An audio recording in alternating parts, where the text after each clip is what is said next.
உடனே இந்த சாமி சிலையை எடுத்துகிட்டு வந்த வீட்டுக்கே போய் அவங்க மாமா அங்கே இருக்கிற பூசாரி கிட்டே விசாரிக்கிறாரு. அந்த பூசாரியும் ஒருத்தரை பற்றிய கதை சொல்கிறாரு. இந்த வீட்டில் பல 100 வருஷத்துக்கு முன்னாடி ஒரு மந்திரவாதி இருந்திருப்பாரு. பில்லி சூனியம் ஏவல் ரத்த வாந்தி எடுக்கிறதுலாம் பெரிய ஆளாக இருந்திருப்பாரு. தன்னோட மன்னருக்கு ஹெல்ப் பண்ணி எதிர்நாட்டு மன்னர்லாம் இந்த மாதிரி தான் கொலை பண்ணிட்டு இருப்பாரு.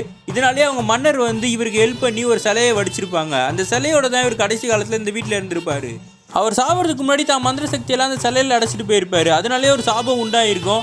அந்த வீட்டில் எல்லாருமே அந்த சாமியை பூஜை பண்ணிக்கிட்டே வரணும். அப்படி அந்த வீட்டை விட்டு அவங்க எல்லாரும் வெளியே போகிறாங்கன்னா அந்த சிலையை இன்னொருத்தவங்கிட்ட கொடுத்துட்டு போகணும். அப்படி கொடுக்காம போயிட்டாங்கன்னா அவங்க வீட்டில் இருக்க எல்லாருமே இறந்துருவாங்கன்றதுனால தான் இந்த சாமியார் ஹீரோட ஃப்ரெண்டுக்கிட்ட அந்த சிலையை எடுத்து கொடுத்துருந்துருப்பான்.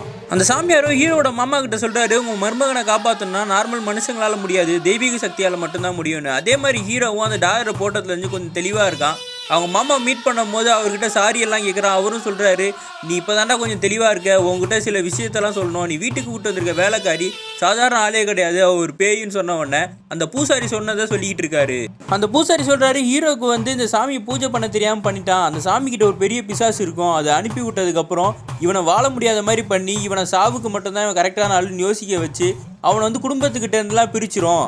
அது மனுஷ ரூபத்தில் தான் இருக்கும்னு உடனே அவங்க மாமாவும் சொல்கிறாரு, ஆமாம் வீட்டில் ஒரு வேலைக்காரி இருக்கா, அவ்வளோதான் இருக்கும்னு சொல்கிறாரு. அந்த பிசாசு உன் குடும்பத்தில் இருக்க எல்லாரையும் கொண்டு சந்திரோதயத்துக்குள்ளே அவனையும் கொண்டு அதை சாமிக்கு படையால் ஆக்கிறோம் அப்படின்னு சொன்ன உடனே ஹீரோ கிட்ட சொல்லும் போது நம்ம இந்த வீட்டை விட்டு போயிடலாமேன்னு சொல்கிறான். மாமா சொல்கிறாரு, இல்லை உள்ளே போய் அது கூட நீ போராடி ஜெயிச்சா மட்டும்தான் இதுலேருந்து தப்பிக்க முடியும், நீ எங்கே போனாலும் அது ஒன்று விடாதுன்னு சொல்லிடுறாரு.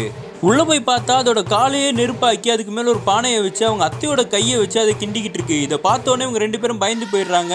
மெதுவாக கிட்ட வரும்போது இவங்க மாமாவை அடித்து தூக்கி போட்டுருது. ஹீரோவோட கழுத்தை பிடிச்சா ஹீரோட கழுத்தில் இருக்க டாலரை பார்த்தோன்னே பயந்து போய் அந்த பிசாசும் ஓரமாக போயிடுது.